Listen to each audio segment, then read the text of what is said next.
ఇంకా గురుగారు మా ప్రాంతంలో అగ్నిగుండం తొక్కుతామండి, మేము పూజ చేసి అగ్నిగుండం బాగా తొక్కుతాం, ఇది కరెక్టా కాదా, ఇది ఎలా చేయాలని నా దగ్గర చాలా మంది అడుగుతున్నారు. మాల వేసుకోగానే మిమ్మల్ని ఏమని అంటున్నారు?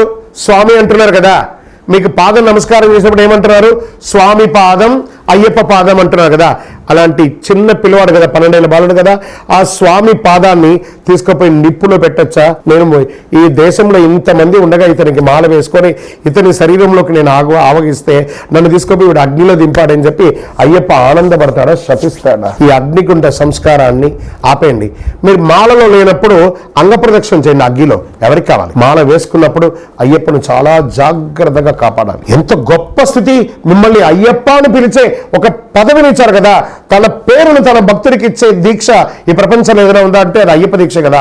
అలాంటి అయ్యప్పను తీసుకుపోయి అగ్నిలో దింపొచ్చా? తప్పు కదా. జాగ్రత్తగా ఉండాలి. అస్సలు ఎవరు ఎంకరేజ్ చేసినా అగ్నిగుండంలో కాలు పెట్టకండి. అందులో అగ్ని దైవ స్వరూపం.